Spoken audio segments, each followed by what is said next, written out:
I want to look jacked.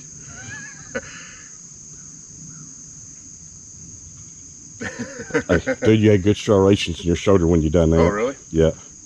It feels a little weird to review a machine that I've owned for so long, but we really haven't done a review on this since I started building it up.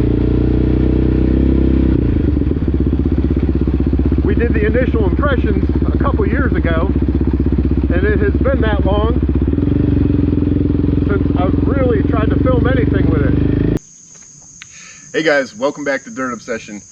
We've been talking a lot about the Raptors lately. Yamaha just released the 2023 models, and in that video where we took our first look, I talked about picking up a 2020 base model and kind of building it over time to make it my own. So I wanted to go over my personal quad front to back and show you guys everything that I've done to it to kind of make it the ultimate trail riding Raptor. Alright, so starting with the front, the last upgrade I did to this was the circa 1990s Bling Star Maltese cross bumper. No particular reason. I don't think it's necessarily better than any other bumper or anything. I just love the look of them because, like I say, they're throwback to like the old school quad days. It's aluminum that's probably going to bend the first time it takes a hit, but that's what bumpers are for. That's what happened to my last one. After that, next thing I recommend doing first, we've talked about this before on the channel, is the Precision Elite steering stem. This quad's been wrecked multiple times. I've busted tie rods. That's like my third set of handlebars, multiple steering stems, A-arms bounced in half. I've been through a couple sets of wheels from bending them. So through it all, the Precision Elite steering dampener, which gives you a little bit of performance advantage, has kept me from breaking wrists. So super happy about that. I've learned a couple things. One is that I'm not as good of a rider as I thought I am. Two, I'm a slow learner. And three, precision steering stabilizer is absolutely the first thing I'm going to put on any quad. Sticking with the front, the next thing we did was the Hauser XC front A-arms. They're the higher ground clearance for the XC, and they're plus ½ an inch. So those combined with the wheel offset that we'll talk about later, this quad's about 48 to 48.5 inches now, which is the perfect width for not having to upgrade your rear axle, which I didn't do. So I like that kit from Hauser, and it came with the Elkas on eBay. Also, this build brought to you by eBay and electrical tape and zip ties because those are your best friend. I bought everything on this quad I bought from eBay. I think it's kind of obnoxious when people ask aftermarket companies for parts and then pretend to review them, because at that point you're just an employee. I bought everything on here. Flying Brian bought everything on his quad. The Viking does have race sponsorships, but we don't really review those parts, and he only reached out to companies that he really liked. So just keep that in mind. Everything that I give you on here is honest, genuine opinion, because I bought all this stuff. So with the suspension, went with the Elka Stage 3 suspension all the way around. The reason I went with Elkas, one, they're pretty affordable. I do think there are higher performing suspension out there. Obviously you can upgrade to the Elka 4s or Elka 5s, which give you more adjustability. For trail riding, I don't need that adjustability. I'm not trying to fine tune my suspension constantly. So the Elka 3s, like for my purposes, were really ideal. You have preload, you have high speed, low compression, there's no rebound adjustment, but I don't need it because I'm not fine tuning it that well, because in trail riding you're kind of doing it all. So dialing it in for racing is not what my objective is. Unless you're really good with suspension, Elka 3s are going to be the most economical, the best bang for your buck for you, I think. I've been really happy with them. Okay, moving up to the handlebars. This is a Lone Star Racing steering stem with the Lone Star Racing clamp on Pro Taper Raptor bend bars. These Pro Taper bars, unless you cut the ends off, are a little bit wide, so mine are still a little bit wider than I like. Steering stems, I think for the most part, are created equal. Lone Star Racing or Hauser, whatever. I'm happy with this setup. Power Mad hand guards with just kind of fit the color scheme and give it a little bit extra look. They will protect you from like deflecting rocks and that kind of thing, so that's good. Obviously I had to delete that little ignition holder that caps over the stock handlebars, and I just zip tied my key right into the front, so it's still basically in the same area. Looks a little half-assed if you're right up close to it, but I like it there. I like not having to cut the fenders, and it's worked fine for well over a year, so happy with that. All right, performance-wise, last winter me and Flying Brian tore this down. We did a Fuel Customs intake with the whole box replacement. The Empire exhaust, the reason why I went with Empire, there's a lot of exhaust options out there on the Raptor. I think Empire is one of the best. Me and the Viking both went with an Empire. Flying Brian went with the Monster. The Monster probably gives you the most power. A lot of it is more in the top range. The Empire is more of a mid-range pipe, and I've been really happy with it. Plus the color scheme kind of fit with the Raptor with the black and white. That definitely impacted my buying decision, but I am very happy with the Empire. I think you can't go wrong with Empire. Monster's super loud but high performing, especially in the top end. Rossier is probably really good. Flying Brian has a Rossier on his KFX that we're absolutely super impressed with. I will say I got the Empire exhaust with the DynoJet Power Commander in a package deal from eBay, so saved a little money from that. I think it was sourced by like ATV Galaxy. Saved a little money combining those in combo, and that was absolutely worth it as an upgrade over just a blinky box. One of those Dobek style tuners like you would get from HMF. The reason why is the PC5 automatically controls the fuel injection directly from ignition. Now you have to tear the bike down pretty good because there's a lot of places that you have to plug it in so that the fuel is modulated right from ignition. But I like it. It fires up really well.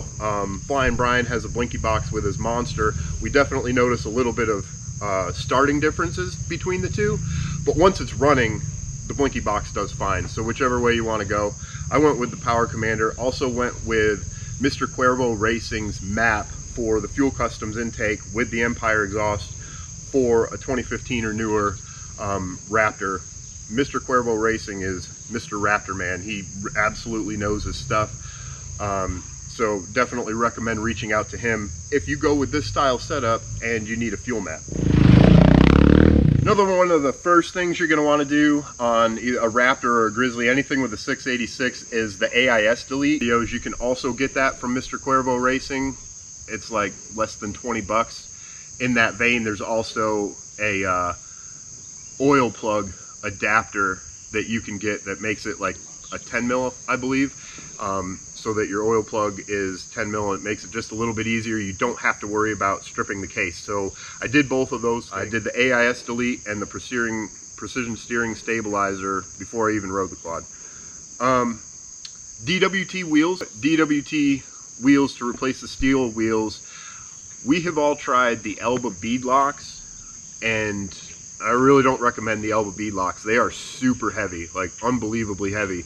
And if you try to run Elba bead locks with a lower quality tire like GBC XT Master, I'll say lower cost because those are good tires, but if you try to run those on a tire like that, we have seen nothing but issues. They only make it a couple rides and you start to tear your tires apart because the wheels are so heavy. I will say I did run GBC XT Masters for about 2 years. I never had an issue with them on the stock wheels or the DWT wheels. No plugs or anything. They just got worn out after 2 years. So I replaced them with CST pulses in the stock size. So that's 22 up front and 20 in the rear. Flying Brian turned me on to the CST pulse tires. Super happy with them. They're considerably more expensive than the XT Masters, but you see that in the rubber compound and the grip. Like, I absolutely recommend the CST pulse tires. I'm super happy with them. I've done a couple rides on them. Flying Brian's been running them for well over a year, and they're barely worn at all. So we definitely like the CST pulse tires. save a little money on the Tusk Nerf bars. Flying Brian had these on his Raptor. I really liked them because the foot peg is nice and wide. They do exactly what you need a Nerf bar to do, and they were much cheaper than the alternative options. I thought about going with the Stormtrooper White XFR Nerf bars, but the Tusk were so much less expensive that it just made sense. That's one of the areas that I'm going to save a little money on, and I've been really happy with them. I've had them for a while. I have one of those cheap, like, Amazon special, probably the only thing I didn't buy from eBay, case savers. It's the billet aluminum case saver. I fully expect it's going to do its job. No issues there. I had a Kemimoto rear skid plate on this, and the Kemimoto did fine. I ran that for over a year. By the time I took it off, it was absolutely, it had the dog shit beat out of it. It was in rough shape. But it did its job for over a year, so you really can't beat that for the price. I did, however, upgrade to a Ricochet skid plate, which I feel like is a far superior product.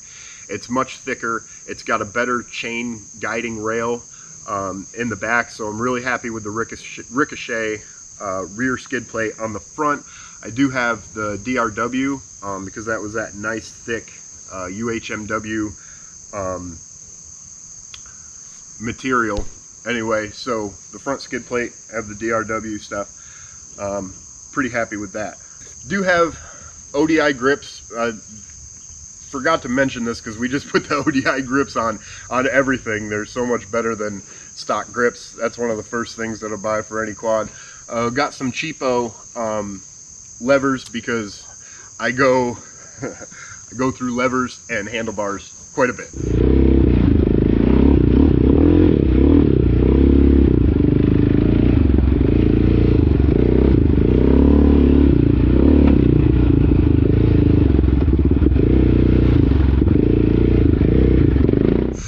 Okay, so we get a lot of questions about the Raptor 700. One really good question I got just the other day when we did the 2023 video was, does putting a performance exhaust on it decrease the reliability? So my answer to that is yes, it probably does, just because you're unbolting parts, putting new parts on, especially when you put a PC5 on.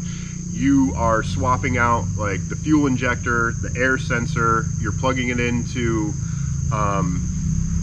the relays for the fuel pump so that it modulates that fuel issue. Just by virtue of touching all those things, you're probably reducing the reliability. Now, letting the engine breathe and fire better, I don't think you're going to have any engine reliability issues with upgrading the exhaust.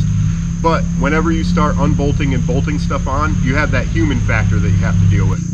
So, long story short, when you put a performance exhaust on, you probably lose a little bit of reliability overall. I don't think you're going to do any damage to your motor. In fact, I think it's probably better for the motor. You are replacing the fuel intake with the fuel customs intake, so there's always room for more particulate by virtue of having a little bit wider intake on there. So for most guys, the risk is well worth the reward, and ultimately I don't think it's all that risky, even though I would say as you are swapping out parts, you're probably decreasing the reliability a little bit on a Raptor overall. I just think that's kind of a universal rule. But you're also learning the machine better as you build on it. So there's that. In the vein of reliability, so issues I've had with the Raptor have been very, very minimal, almost entirely self-imposed. Like I said, I've run this thing into a few trees. I've had some stingers, I've had some bangers, I've been through lots of tie rods. I've been through lots of front A-arms. I've been through 3 sets of handlebars, but it has held up through all that. It's always fired up. I had a really nasty 4th gear pinned straight into a tree wreck out in West Virginia that fortunately we didn't get on camera because I really don't want to relive that one over and over again. But when the Viking and Flying Brian got up to me, I believe the quad was like still running, even though it had done multiple flips in the air, and it was a mess after that. But most things have been self-imposed. I will say, after I've had this coming up on 3 years, about 2.5 years, Had to do a carrier bearing. Sprockets were missing teeth and stuff, so chain, sprockets, carrier bearing, that kind of stuff, you guaranteed you're going to have to replace on most quads, especially if you're riding them as much as I have ridden this, which is just about every weekend. The rear brake caliper I did have issues with.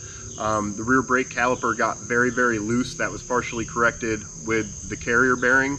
I put a new brake caliper on to see if that fixed the issue. I had better performance out of the newer rear brake caliper, and swapping out the carrier bearing did tighten up the rear brake. Again, probably a self-imposed issue. Run-wise, performance-wise, no issues with a Raptor. They're super, super reliable. Last week I did get stuck out in the woods because Dum Dum put the fuel pump in incorrectly. It got twisted and those wires pinched, so the fuel pump wires were pinched, but I believe that to be my fault. And like I said, once you're digging in on these and you're kind of messing with stuff, that's when the reliability gets decreased. From the factory, super reliable quad.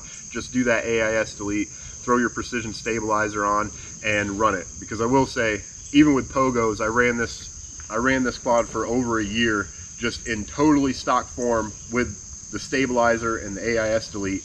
Other than that, bone stock, and I had a blast on it. Even the pogos are halfway decent suspension. So are the Elka Stage 3s better than the R suspension? Yes, they are. They're an aftermarket upgrade. These are long travel, so you get a little bit more stroke in the compression. I think that makes them a little bit more plush, a little bit more performance, maybe because it widened it out a little bit. But if you don't want to upgrade your suspension right away, I would bump up to the R model, because that suspension is actually really good for stock suspension. All right, I think that about wraps it up for the things I've done to this quad. I did throw these Dirt Fiend heel guards on there that just kind of save your plastic. That was a recommendation from my buddy Joe from ATV On Demand. So we're always going to put these on Raptors now. They give it a great additional look, and these have lasted over 2 years being stuck to the fenders, pressure washing them and everything. They're just now starting to peel up a little bit, but for the price, totally worth it. If they start to peel off, I'll just swap them out because they were like 20 bucks. I think that's about it for the build on this, and thanks for checking out the video.